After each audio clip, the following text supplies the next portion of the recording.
महादेव, हमें क्षमा कर दीजिए महादेव। आपने सदैव असुरों का साथ दी, उनको शरण दी, और हमने अपनी असुरक्षित भावनाओं के कारण आप पर संदेह किया। हमें क्षमा कर दीजिए महादेव, क्षमा कर दीजिए। प्रभु, आप हमसे क्रोधित नहीं हैं? क्रोधित? किंतु किस लिए शुक्राचार्य? महादेव, आपका कितना बड़ा हृदय, आप जानते नहीं हैं कि आपने हमारे हाथों होने वाले कितने बड़े अपराध से हमें बचा लिया है जब आपने सती की रक्षा की। क्योंकि वृत्रासुर को आक्रमण का आदेश हमने दिया था।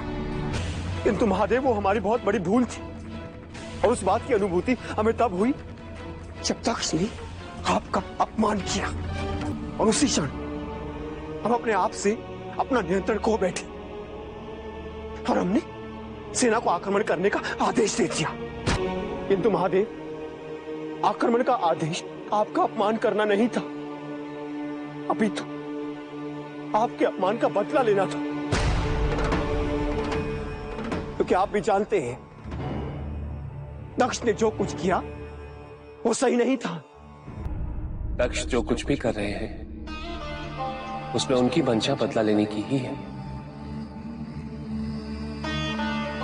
हिंसा का उत्तर हिंसा से देकर आप सही और दक्ष गलत कैसे हुए? महादेव, आपके क्रोध ने सदैव तीनों लोगों का कल्याण किया, और उस समय भी हमें यही प्रतीत हो रहा था कि अभी प्रलय आ जाएगी। किंतु आप दक्ष पर क्रोधित ही नहीं होते। क्यों महादेव, क्यों? महाकाल, रुद्र कहलाने वाले शिव न जाने क्यों दक्ष को सदैव क्षमा करते आ रहे हैं। क्यों प्रभु, क्यों? शुक्राचार्य, आपकी सुरक्षा और आपकी जिज्ञासा दोनों ही व्यर्थ है। दक्ष मेरे शत्रु नहीं है। महादेव ने स्वयं ही कह दिया कि प्रजापति उनके शत्रु नहीं है। इसका अर्थ यह है कि अब देवी सती और महादेव के मिलन में कोई बाधा नहीं है, कोई बाधा नहीं है।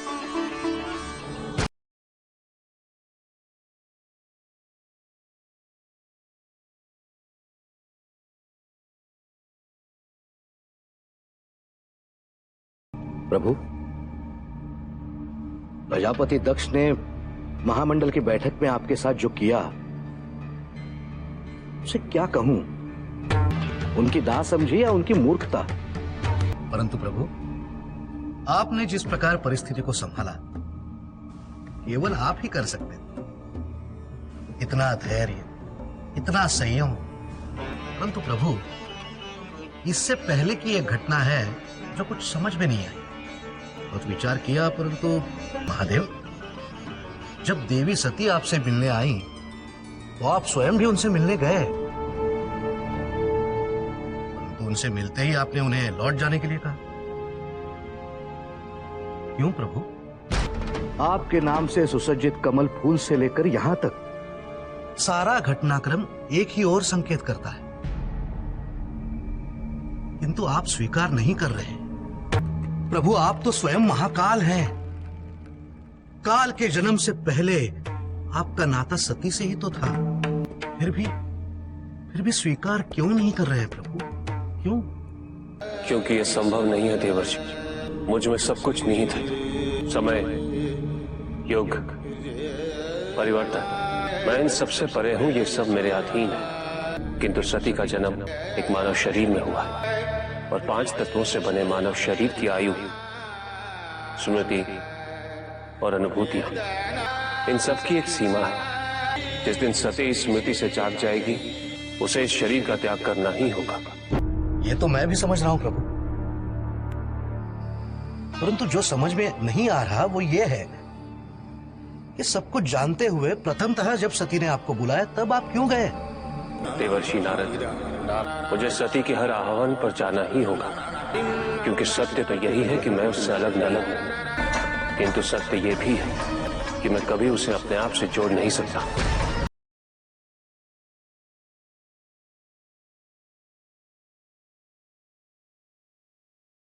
अति कर दी तुमने, अति कर दी दक्ष। तुम्हें ऐसा नहीं करना चाहिए था।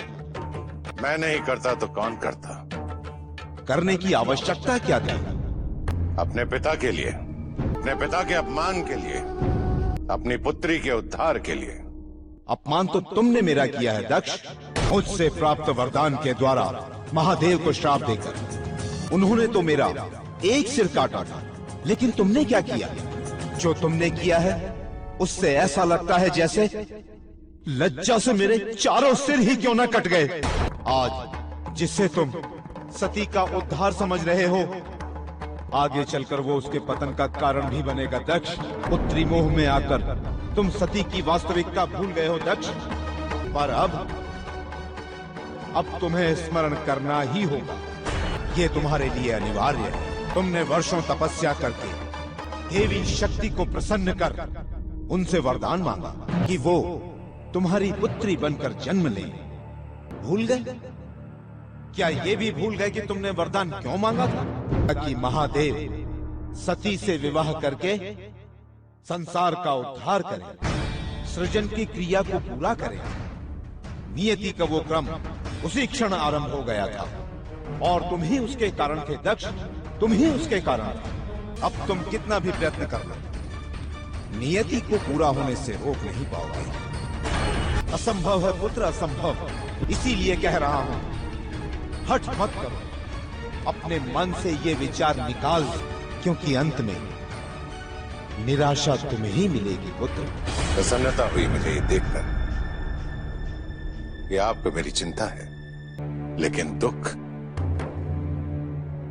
इस बात का है कि आप अपने पुत्र को अभी तक नहीं समझ सके कि आपके पुत्र ने एक बात जो ठान ली, उसके बाद असंभव कुछ भी नहीं है। सती का जन्म चाहे जिन कारणों से हुआ, किंतु उसका जन्म मेरी पुत्री के रूप में हुआ है और मैं उसका पिता हूं। प्रजापति दक्ष उसका पिता है। उसका भाग्य मैं लिख रहा हूं, केवल मैं बदल दूंगा उसके जन्म का हर कारण, उसका हर उद्देश्य, अपने सामर्थ्य से और अपनी शक्तियों से। यदि का जो भी क्रम मुझसे आरंभ हुआ, मैं उसे तोड़ दूंगा। इसके लिए अपने द्वारा स्थापित सभी नियम मैं बदल दूंगा, लेकिन सती और शिव को एक नहीं होने दूंगा। महादेव, अपने पुत्र के आचरण के बारे में क्या कहूं? मुझे कुछ समझ में नहीं आ रहा है। बस इतना समझ लीजिए कि उसने न केवल आपका अपमान किया है, बल्कि मेरा भी अपमान किया है। मैं उसे तब तक क्षमा नहीं करूंगा जब तक आप उसे क्षमा नहीं कर देते। किंतु मैं आपसे एक प्रार्थना करता हूं कि उसने जो कुछ भी किया है, उसका दंड सती को ना दें। आपको स्मरण होगा कि कई कल्प पूर्व जब मैं अकेले संसार की रचना करते करते थक गया था, उस समय मैंने आपकी तपस्या की थी, जिसके पश्चात आप प्रसन्न होकर प्रकट हुए और संसार के निरंतर सृजन के लिए आपने मेरी प्रार्थना पर देवी शक्ति को अपने से भिन्न कर दिया था, त्याग दिया था। आप अकेले हो गए, अधूरे हो गए। किंतु आज केवल आपके त्याग के कारण दुनिया में 84 लाख योनियां संसार का पोषण कर रही हैं। मैंने तभी निश्चय किया था कि आपको देवी शक्ति वापस करूंगा, फिर से संपूर्ण हो जाए। इसीलिए मेरे आदेश पर दक्ष ने देवी शक्ति को तपस्या द्वारा प्रसन्न कर अपनी पुत्री के रूप में अवतरित होने का आग्रह किया।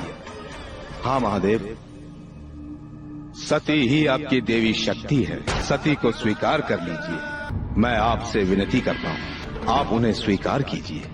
दक्ष के किए का दंड अपने और सती को न दीजिए। दक्ष ने जो कुछ भी किया उसका मेरे लिए कोई महत्व नहीं, इसलिए दंड का तो प्रश्न ही नहीं उठता। किंतु सत्य तो यही है ब्रह्मा, कि टूटे हुए पत्ते पुनः पेड़ से नहीं जुड़ते। उसी प्रकार कटे हुए अंग को शरीर में स्थापित करना संभव है। यही आपके रचाए हुए संसार का नियम है, यही इसके निरंतर सृजन का आधार भी है। इसीलिए आपका देवी शक्ति को मुझे वापस करने का हर प्रयास विफल होगा। मैं देवी शक्ति को त्याग चुका हूं और उन्हें पुनः किसी भी रूप में स्वीकार करना मेरे लिए असंभव है, असंभव। प्रयत्न किया, परंतु जो बात बताने मैं आया हूं वो रुक नहीं सकती।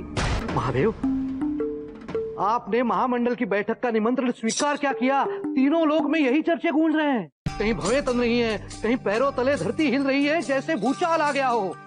और शुक्राचार्य वो तो कह रहे हैं कि महामंडल की ये बैठक असुरों के विनाश के लिए देवताओं द्वारा रचा गया एक षड्यंत्र है, और वो कहते कि इस षड्यंत्र में आप भी सम्मिलित हैं। मैं तो स्वयं शुक्राचार्य के निमंत्रण पर कितनी बार पाताल लोक भी गया। मेरे लिए सब एक समान। किंतु प्रभु, आपकी तरह एक समान कोई सोचता नहीं है ना। उन्हें तो बस अवसर चाहिए दूसरों की बुराइयां करने का, और ये महामंडल की बैठक से वो अवसर उन्हें मिल गया।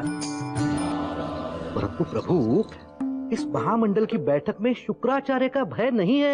यदि भय है तो वो प्रजापति दक्ष का। शुक्राचार्य के मन में क्या चल रहा है इसका पता लगाया जा सकता है, परंतु प्रजापति दक्ष के मन में क्या चल रहा है इसका पता लगाना बहुत कठिन है महादेव। इसलिए प्रभु मेरा सुझाव है कि आप इस महामंडल की बैठक में न जाएं। देवश्री नारद, मैं दधीची को वचन दे चुका हूँ। वचन से याद आया प्रभु, वचन तो प्रजापति दक्ष ने भी सती से लिया था, परंतु आपने सती को पुनः दर्शन देकर उसे बड़ी दुविधा में डाल दिया है। उसे इतना व्याकुल मैंने कभी नहीं देखा प्रभु। सती की चिंता आप मत कीजिए, उसका उत्तरदायित्व तो प्रजापति दक्ष का है। परंतु भगवान विष्णु तो मानते हैं कि प्रजापति दक्ष का उत्तरदायित्व आपका है। इसी नाते सती का उत्तरदायित्व भी तो आपका हुआ ना भगवान। नंदी, तुम्हारी आंखों में आंसू किसके लिए? प्रभु, तुमने मेरे प्रश्न का उत्तर नहीं दिया। आंखों में आंसू कैसे? प्रभु, ये पछतावे के आंसू है। आपसे मैंने प्रश्न करने का दुस्साहस किया है। प्रश्न करना तो अच्छी बात है, लेकिन कौन सा प्रश्न जो हमें कमजोर करते हैं, निर्बल बनाते हैं, या वो प्रश्न जो हमें दुखों से मुक्त करते हैं? तुम तो मेरे प्रिय हो और मेरा स्नेह किसी भावना का अधीन नहीं है। प्रभु, मेरे पशु बुद्धि में ये सारी बातें नहीं घुसती। मेरा तो मन केवल यही करता है कि बस आपकी सेवा करते रहूं, सदैव आपकी सेवा करते रहूं, दिन रात आपकी सेवा करते रहूं, जब तक माता सती का आगमन नहीं हो जाता। प्रभु, तुम्हारा अति प्रेम मुझे कभी कभी विचलित करता है नंदन। यदि तुम्हें मुझसे अलग होना पड़ा तो? मुझे मालूम है, आपको मैंने दुखी कर दिया है। आप मुझे आपके शरण में, आप मुझसे स्नेह नहीं करते प्रभु। मैं जानता हूँ प्रभु, जानता हूँ प्रभु, मैंने आपको दुखी कर दिया है। नंदी के पिता शिलाद पधारे हैं। वो बहुत दुखी हैं, बहुत दुखी हैं। बेचारे बूढ़े भी बहुत हो गए हैं। कह रहे थे कि अपने पुत्र नंदी को अपने साथ ले जाने के लिए आए हैं। जाओ, उन्हें आदर पूर्वक यहाँ लेकर आ। जो आज्ञा प्रभु। चलोगा प्रभु, प्रभु, उठो शिलाद। प्रभु, आज मैं जिस कारण से आपके पास आया हूं, उसे कहने में बहुत कष्ट हो। कहने का साहस नहीं कर पा रहा हूं, परंतु मेरे सामने कोई और विकल्प नहीं था। मैं सब जानता हूं शिला। मैंने अपने पुरखों के सपनों को पूरा करने के लिए आपकी तपस्या की प्रभु। आपने इस कृषक को आशीर्वाद दिया। आपका आशीर्वाद पाने के बाद भी आज मैं अकेला हूं, उस आशीर्वाद के सुख से वंचित हूं प्रभु। आपने तो मेरी इच्छा की पूर्ति की थी प्रभु। शिलाल, इच्छाओं के साथ ही मोह को जन्म मिलता है। प्रभु, इसी मोह से मेरी इच्छा बंधी हुई है। नंदी मेरा पुत्र अवश्य है, मेरे भगवान का सेवक भी है। नंदी को पाने के लिए मैं अपने भगवान का निरादर नहीं कर सकता, नहीं कर सकता प्रभु। लेकिन मुझे कुछ समझ में नहीं आता है कि मैं क्या करूं। नंदी मुझे अत्यंत प्रिय है, लेकिन सत्य तो यही है कि उसकी उत्पत्ति तुम्हारी वंश की वृद्धि के लिए हुई है। तो उस पर पहला अधिकार तो तुम्हारा ही है। मैं नहीं जानता मेरे कदम मुझे यहां तक कैसे खींच लाए। शायद आदिनाथ कैलाश पर से आज तक कोई भी खाली हाथ नहीं गया है, इसीलिए। जाओ, नंदी को बुला कर लाओ। परंतु प्रभु, वो तो शिलाद की आने की सूचना सुनते ही न जाने कहां जाकर छुप गया। पलायन रास्ता नहीं है।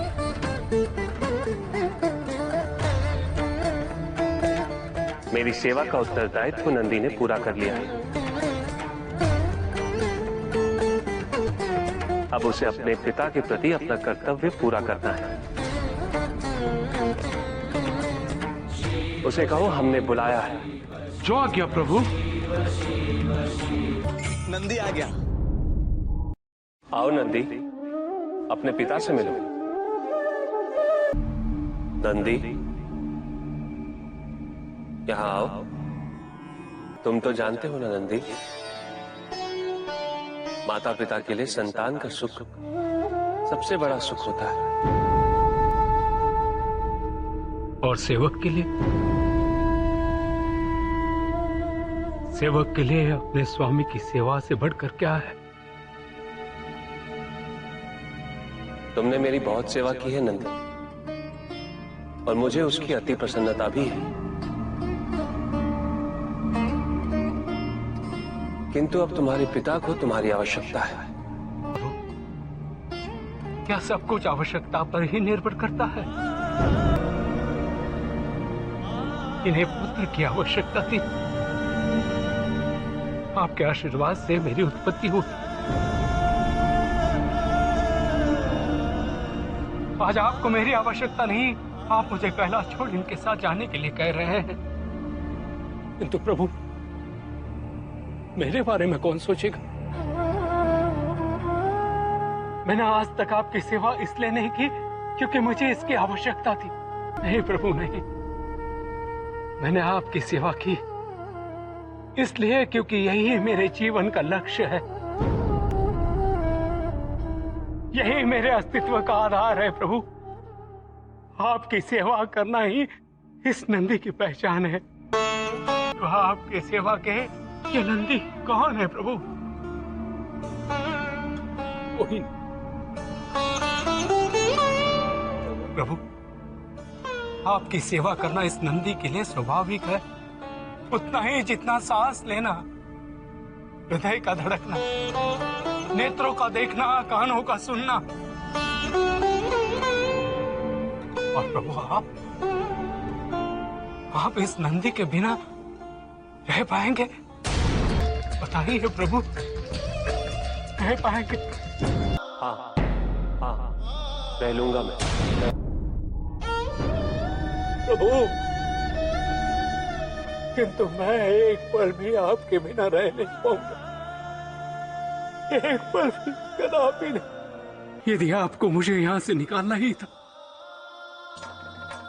तो क्यों स्वीकार किया आपने मुझे आपकी शरण में? बताइए प्रभु। प्रभु, आप ही तो बताते हैं कि हमें मोह के बंधन में पड़ना नहीं चाहिए, तो फिर आप स्वयं ही अपने मोह में क्यों बांधे हुए हैं मुझे? क्यों प्रभु? नंदी, मैंने तुम्हें यहाँ तर्क करने के लिए नहीं बुलाया है। प्रभु, भले ही इनके साथ रहते हुए हर पल मैं दुखी रहूं, आपके वियोग में फिर भी आप प्रसन्न होते रहेंगे। ये बातें निराधार और काल्पनिक है नंदी। तुम्हारे पिता की सेवा ही तुम्हारा कर्तव्य है और धर्म भी। नंदी, जो ये धर्म निभा गया उसे किसी देव, किसी पुण्य, किसी देव देवी की सेवा करने की आवश्यकता नहीं है। मैं शिलाद से इनका पुत्र छीनकर सुखी कैसे रह सकता हूं? ये मेरा आदेश है नंदी। तुम्हें अपने पिता के साथ जाना ही होगा। जाओ। नहीं प्रभु, नहीं। चलिए, चलिए। प्रणाम देवर्षि, प्रणाम। हाँ हाँ, क्या बात है? बात क्या है? नहीं, कोई बात नहीं है। कोई बताएगा मुझे? यहाँ कैलाश पर यह दशा क्यों है? नंदी कहाँ है? नंदी गया, नंदी गया। गया? नहीं जानते देवर्षि, भाग के आया था वो। अपने बूढ़े पिताजी को छोड़कर, काम चोर कहीं का, सेवा नहीं करना चाहता ना उनकी, इसलिए। देवर्षि, महादेव ने वो फटकार लगा के निकाला उसे कि पूछिए मत। क्या? नंदी को कैलाश पर से निकाल दिया गया? सत्य है, सत्य है देवर्षि। नारायण नारायण नारायण नारायण नारायण। प्रणाम प्रभु। नंदी के बिना कैलाश और महादेव की कल्पना करना भी असंभव है प्रभु। क्या सुन रहा हूं मैं? देवर्षि, नंदी के लिए अपने पिता शिलाद की सेवा ही सबसे बड़ा दायित्व है। किंतु आपकी सेवा के सिवा नंदी कुछ समझता है क्या? आपको क्या लगता है प्रभु? आपसे दूर होकर नंदी सुखी होगा, प्रसन्न होगा? कदापि नहीं, कदापि नहीं प्रभु। महादेव, महादेव, महादेव, महादेव, प्रभु, उसे वापस बुला लीजिए, मुझे वापस बुला लीजिए प्रभु, अन्यथा आपके वियोग में वो अपने प्राण त्याग देगा प्रभु। जब से यहाँ से गया है, अन्न का एक भी दाना ग्रहण नहीं किया है, और न ही एक बूंद जल प्रभु। आंखों से आंसू ऐसे बह गए प्रभु, अब तो आंसुओं का भी अकाल हो चुका है उसकी आंखों में। एक कोने में बैठकर आकाश की ओर देखता रहता है प्रभु, जैसे लगता है किसी की प्रतीक्षा कर रहा हो। प्रभु, सैकड़ों बार मैंने उससे कहा कि वापस चल, वापस चल, परंतु अपने स्थान से हिलने को तैयार नहीं। भूल तो मुझसे हुई है शिलाद। मैंने नंदी को बहुत दुख पहुंचाया है। मेरा प्रिय सेवक, मेरे पुत्र से जानता हूं मैं उसे, बहुत पीड़ा पहुंची होगी उसे। मैं स्वयं उसे वापस लाने चाहूंगा। मैं जानती थी आप अवश्य आएंगे। पहले मैंने आपको देखा भर था, पर आज मैं आपसे स्वयं मिलने आई हूं। क्यों आई हो? ऐसा क्या है जो प्रजापति दक्ष की पुत्री को यहाँ ले आया? मैं वो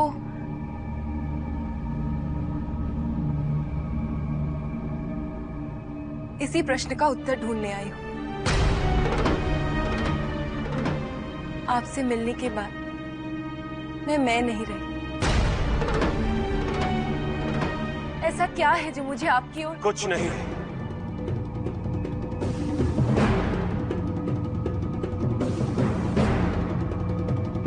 केवल भ्रम और उसके सिवाय कुछ भी नहीं।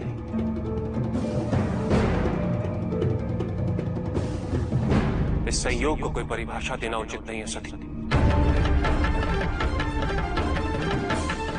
आप को भटकाने से तुम्हें कुछ प्राप्त नहीं होगा। चली जाओ यहां से, जाओ। तुम्हारे हर प्रश्न का उत्तर है मेरे पास, किंतु इन प्रश्नों की जटिलताओं में मैं तुम्हें उलझा नहीं सकता। मेरे प्रति तुम्हारे इस आकर्षण का अंत तो मुझे ही करना होगा। तुम्हें इस प्रेम की पीड़ा से मुक्त होना ही होगा।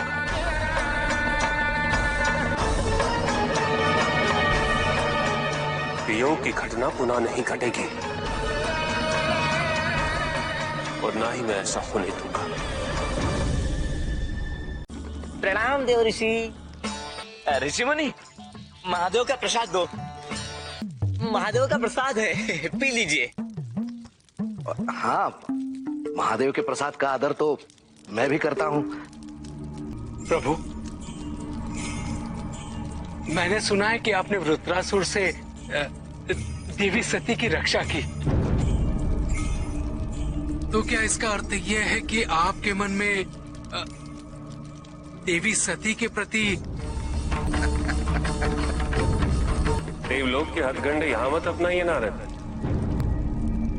कुछ पूछना चाहते हैं तो स्वयं पूछिए ना। वो ये कैलाश है नारद, स्वर्गलोक या वैकुंठ नहीं। क्या इन जलती चिताओं के बीच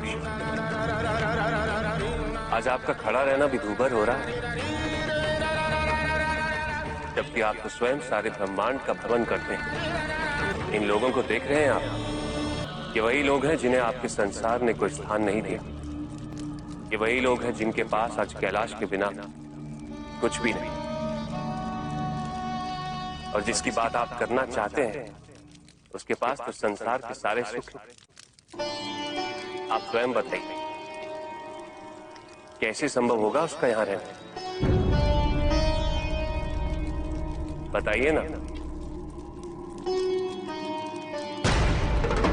नारायण नारायण। प्रणाम देवर्षि।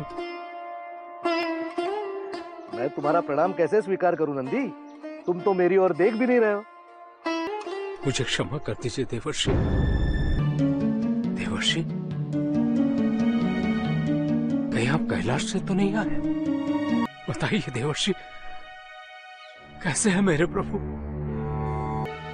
जानते हो नंदी, तुम्हारे बिना कैलाश कितना वीरान लग रहा था। महादेव को भी तुम्हारी कमी बहुत दुख दे रही थी। इनसे रहा ही नहीं गया। देखो, स्वयं तुम्हें लेने चले आए। अभी तक तो तुम महादेव महादेव कर रहे थे, देखो स्वयं प्रभु तुम्हें लेने के लिए आए और तुम यहाँ अब इस तरह खड़े हो। जाओ जाओ, जाकर उनका स्वागत सत्कार करो। तो नंदी, नंदी, मुझसे इतना रूठे हुए हो कि बात करना तो दूर, मेरी ओर देखना भी नहीं चाहते। मेरे साथ वापस नहीं चलोगे अपने घर कैलाश? प्रभु, क्षमा कर दीजिए, मेरे कारण आपको कष्ट हुआ, आपको यहाँ आना पड़ा। क्षमा कर दीजिए। नंदी, जब तक तुम मेरे साथ कैलाश वापस नहीं चलोगे मैं यही रहूंगा तुम्हारे साथ। मैं अवश्य चलूंगा प्रभु, अवश्य चलूंगा। तुमसे बड़ा भक्त मेरा शायद ही कोई हो नंदी। तुम मेरे सबसे प्रिय हो। आज मैं तुम्हें आशीर्वाद देता हूं। तुम्हारे कानों में आके जो भी अपनी प्रार्थना कहेगा वो मुझ तक अवश्य पहुंचेगी।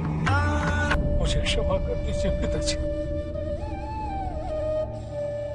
मैं आपके पुत्र होने का दायित्व नहीं निभा पाया। मुझे क्षमा कर दीजिए। ऐसा पुत्र तो बड़े ही भाग्य से मिलता है। मैं कितना सौभाग्यशाली हूं कि स्वयं प्रभु तुमसे प्रेम करते हैं। जाओ पुत्र, जाकर अपना धर्म निभाओ, सच्चे मन से प्रभु की सेवा करो। मुझे लगेगा तुमने मेरी सेवा की। उठो नंदी, ये स्वप्न नहीं है। तुम यहाँ कैलाश पर मेरे साथ हो। अब जाओ, विश्राम करो। नहीं नहीं प्रभु, इतने दिनों के बाद आपकी सेवा करने का पुनः अवसर मिला है। विश्राम करके मैं इसे व्यर्थ जाने नहीं दूंगा। हाँ प्रभु। नंदी, अब तुम्हारा दायित्व केवल मेरी सेवा करना नहीं है। तुम्हें जो दायित्व मैंने सौंपा है, मेरे भक्तों की प्रार्थना सुनने का, तुम्हें उसके लिए स्वयं को तैयार करना होगा। इसमें बहुत धैर्य की आवश्यकता होती है। निष्पक्ष होकर लोगों के कष्ट सुनना, उनके भेद रखना, ये आसान नहीं है। प्रभु, मैं आपको निराश नहीं करूंगा। अब भी स्वप्न तो नहीं लग रहा नंदी? प्रभु, स्वप्न समझ बैठा था प्रभु। इस तरह एक दिन देवी सती यहाँ आ जाएगी और मुझे विश्वास ही नहीं होगा। क्या बात है नंदी? उठो और बताओ क्या हुआ? क्या हुआ नंदी? महादेव, आपको बताते हुए मुझे लज्जा आ रही है। मेरे पास शब्द नहीं है। बोलो नंदी। विश्वकर्मा के वंशज जिन्होंने पृथ्वी पर शिल्प की स्थापना की थी, कई कलाओं को जन्म दिया था उन्होंने, आज उन्हें क्या हुआ विश्वकर्मा के वंशजों को? उन्हें प्रजापति दक्ष ने अपने साम्राज्य से निष्कासित कर दिया है महादेव। उनके छोटे छोटे बच्चे, बीमार, बूढ़े, गर्भवती स्त्रियां दधी जी के कहने पर कई दिनों से लंबी यात्रा करते हुए यहाँ तक पहुंचे हैं। उनके पास पांव रखने के लिए भी स्थान नहीं है महादेव। वे अनाथों की तरह श्मशान भूमि में पड़े हैं, अनाथों की तरह। विश्वकर्मा के जिन वंशजों ने जीवन को सहज, सौम्य और सुंदर बनाया, आज इस धरती पर उनके लिए कोई स्थान ना हो, ऐसा कदापि नहीं हो सकता। जाओ नंदन, उनके आतिथ्य की व्यवस्था कर। मैं स्वयं उनसे मिलने आऊंगा। जी महादेव। विलाप मत करो, मेरा विश्वास करो। जिनकी शरण में हम आए हैं, यहाँ आने से सारे क्लेश, सारे दुख मिट जाते हैं। कैलाश में आप सबका स्वागत है। आप लोगों के साथ जो कुछ भी हुआ वो होना नहीं चाहिए, किंतु जो हो चुका उसके लिए आप लोगों को दुखी होने की आवश्यकता नहीं है। प्रभु, आपके दर्शन पाकर हम धन्य हो गए।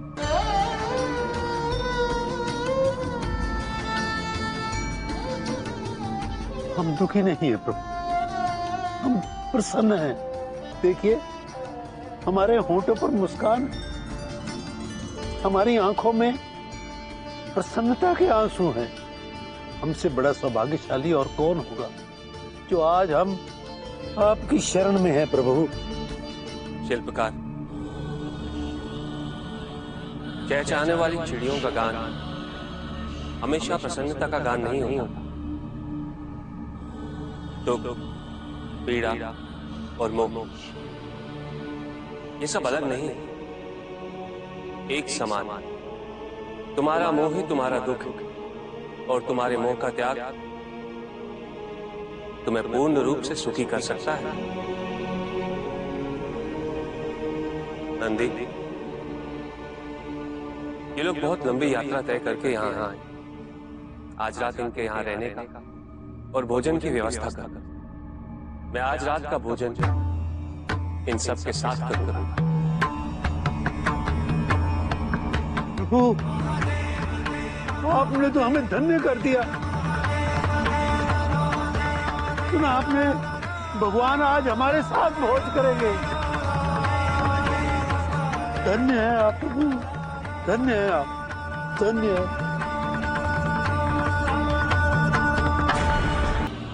ये प्रकृति भी ना अमंगलों के बीच कौन कौन से मंगल छिपाकर रखती है, ये कोई नहीं जानता। पर चिंता की कोई बात नहीं। यहां कैलाश के ठीक नीचे कैलाश की तलहटी के पत्थर मूर्ति बनाने के लिए उपयुक्त होते। वहां का जल भी शीतल और शुद्ध और वहां की मिट्टी भी उपजाऊ। तुम वहां उतने ही प्रसन्न रहोगे जितना कहीं होगा। हम समझ गए प्रभु, हम कैलाश में भी उतने ही प्रसन्न रहेंगे जितने अपने बस्ती में थे। हम भूल जाएंगे इस बात को कि प्रजापति दक्ष ने हमें बहिष्कृत किया, किंतु महादेव मार्ग में हमें देवी सती मिली।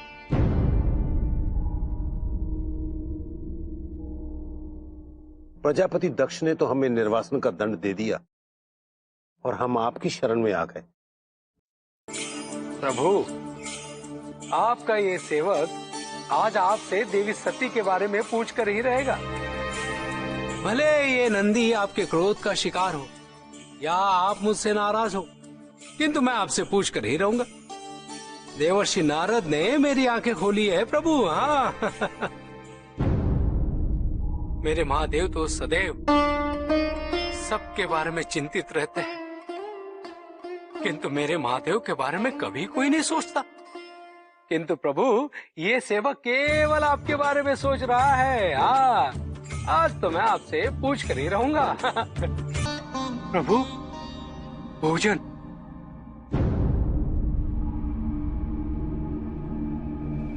जल महादेव।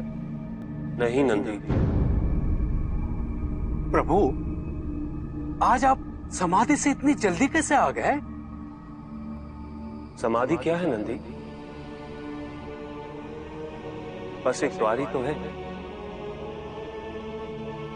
अस्तित्व से निकलकर स्वयं को पाना है समाधि। जीवन से मृत्यु की छलांग है समाधि। होने से ना होने की यात्रा।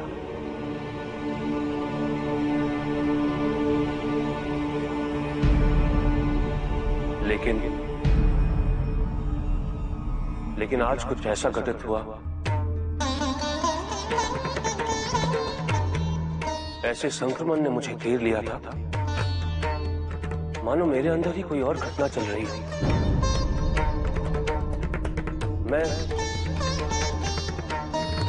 मैं नहीं था।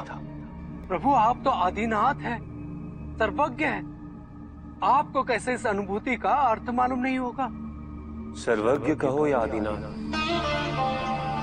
ये नाम तो तुमने और तुम जैसे भक्तों ने मुझे दिए, लेकिन तुम भूल रहे हो नंदी, सर्वज्ञ होना ही अहंकार को जन्म देता है। जब मुझ में अहंकार ही नहीं तो मैं सर्वज्ञ कैसे हूं?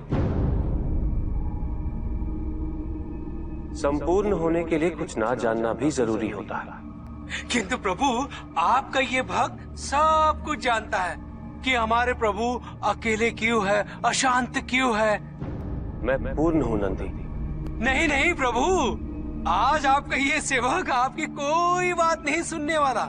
जिस अनुभूति को आप अपने जीवन में स्थान नहीं दे रहे हैं, वही तो संकेत है।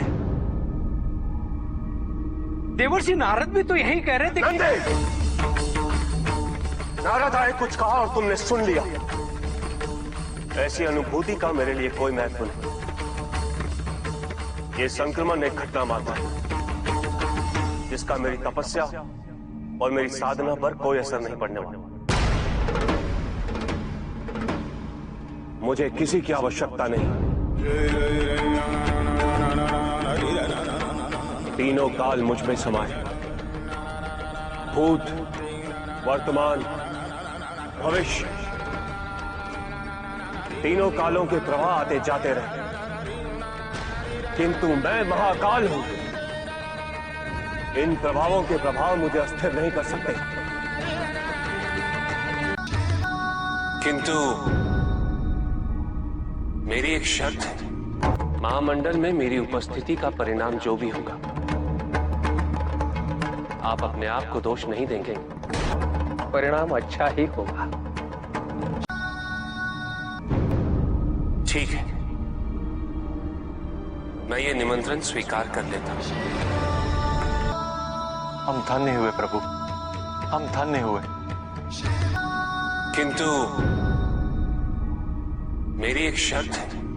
महामंडल में मेरी उपस्थिति का परिणाम जो भी होगा, आप अपने आप को दोष नहीं देंगे, परिणाम अच्छा ही होगा। प्रणाम देव ऋषि। ऋषि मुनि, महादेव का प्रसाद दो। महादेव का प्रसाद है, पी लीजिए। हाँ, महादेव के प्रसाद का आदर तो मैं भी करता हूँ। प्रभु, मैंने सुना है कि आपने वृत्रासुर से देवी सती की रक्षा की। तो क्या इसका अर्थ यह है कि आपके मन में देवी सती के प्रति देवलोक के हथगंड यहाँ मत अपनाइए नारद। कुछ पूछना चाहते हैं तो स्वयं पूछिए ना। वो ये कैलाश है नारद, स्वर्गलोक या वैकुंठ नहीं। क्या इन जलती चिताओं के बीच आज आपका खड़ा रहना भी दूभर हो रहा है, जबकि आप तो स्वयं सारे ब्रह्मांड का भ्रमण करते हैं। इन लोगों को देख रहे हैं आप? ये वही लोग हैं जिन्हें आपके संसार ने कोई स्थान नहीं दिया। ये वही लोग हैं जिनके पास आज कैलाश के बिना कुछ भी नहीं, और जिसकी बात आप करना चाहते हैं उसके पास तो संसार के सारे सुख हैं।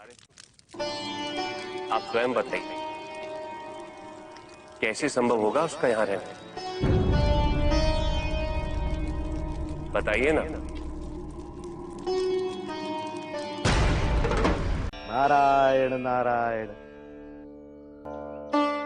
प्रणाम देवर्षि। मैं तुम्हारा प्रणाम कैसे स्वीकार करूं नंदी? तुम तो मेरी ओर देख भी नहीं रहे हो।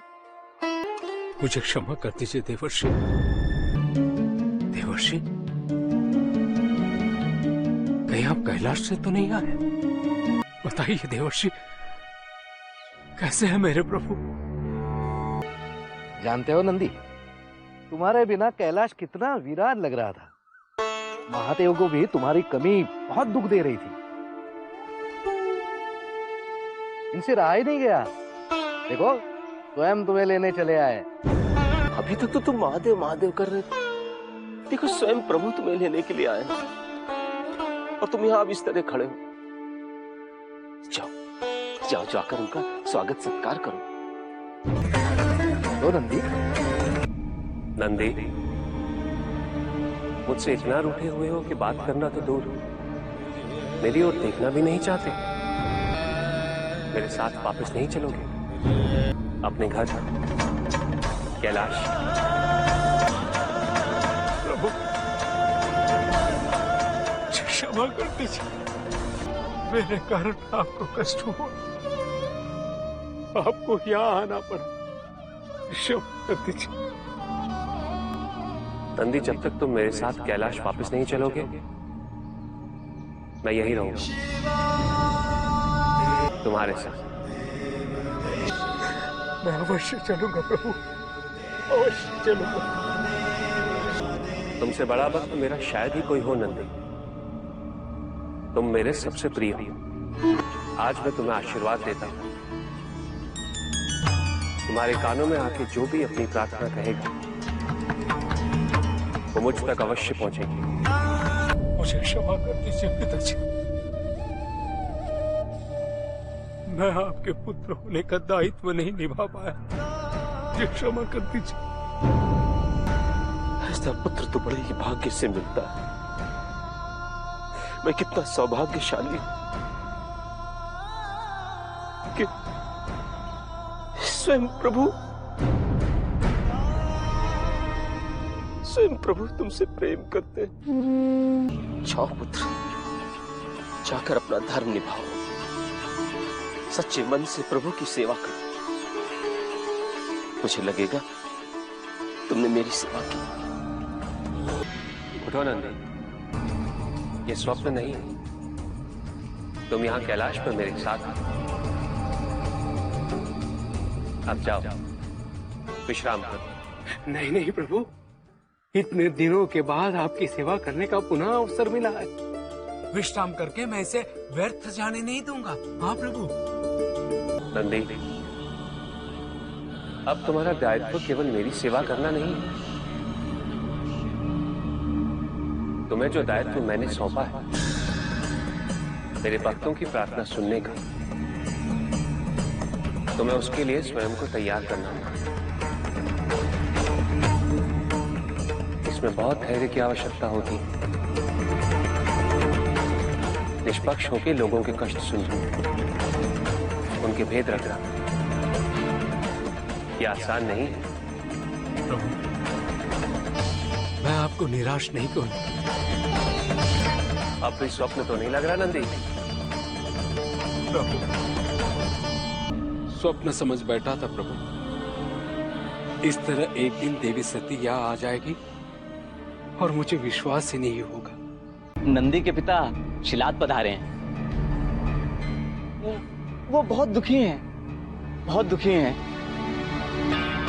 बेचारे बूढ़े भी बहुत हो गए हैं। कह रहे थे कि अपने पुत्र नंदी को अपने साथ ले जाने के लिए आए हैं। जाओ, उन्हें आदर पूर्वक यहाँ लेकर आओ। जो आज्ञा प्रभु। चलो गण। प्रभु, प्रभु। उठो शिलाद। प्रभु, आज मैं जिस कारण से आपके पास आया हूं, उसे कहने में बहुत कष्ट हो। कहने का साहस नहीं कर पा रहा हूं, परंतु मेरे सामने कोई और विकल्प नहीं था। मैं सब जानता हूं शिलाद। मैंने अपने पुरखों के सपनों को पूरा करने के लिए आपकी तपस्या की प्रभु। आपने इस कृषक को आशीर्वाद दिया। आपका आशीर्वाद पाने के बाद भी आज मैं अकेला हूं। उस आशीर्वाद के सुख से वंचित हूं प्रभु। आपने तो मेरी इच्छा की पूर्ति की थी प्रभु। शिलाद, इच्छाओं के साथ ही मोह को जन्म मिलता है। प्रभु, इसी मोह से मेरी इच्छा बंधी हुई है। नंदी मेरा पुत्र अवश्य है, मेरे भगवान का सेवक भी है। नंदी को पाने के लिए मैं अपने भगवान का निरादर नहीं कर सकता, नहीं कर सकता प्रभु। लेकिन मुझे कुछ समझ में नहीं आता है कि मैं क्या करूं। नंदी मुझे अत्यंत प्रिय है, लेकिन सत्य तो यही है कि उसकी उत्पत्ति तुम्हारी वंश की वृद्धि के लिए हुई है। उस पर पहला अधिकार तो तुम्हारा ही है। मैं नहीं जानता मेरे कदम मुझे यहां तक कैसे खींच लाए। शायद आदिनाथ कैलाश पर से आज तक कोई भी खाली हाथ नहीं गया है, इसीलिए। जाओ, नंदी को बुलाकर लाओ। परंतु प्रभु, वो तो शिलाद की आने की सूचना सुनते ही न जाने कहां जाकर छुप गया। पलायन रास्ता नहीं है।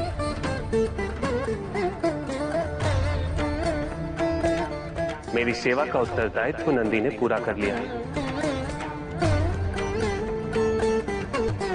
अब उसे अपने पिता के प्रति अपना कर्तव्य पूरा करना है। उसे कहो हमने बुलाया है। जो आ गया प्रभु। नंदी आ गया। आओ नंदी, अपने पिता से मिलो। नंदी, यहां आओ। तुम तो जानते हो ना नंदी, माता पिता के लिए संतान का सुख सबसे बड़ा सुख होता है। और सेवक के लिए अपने स्वामी की सेवा से बढ़कर क्या है? तुमने मेरी बहुत सेवा की है नंदी, और मुझे उसकी अति प्रसन्नता भी है। किंतु अब तुम्हारे पिता को तुम्हारी आवश्यकता है।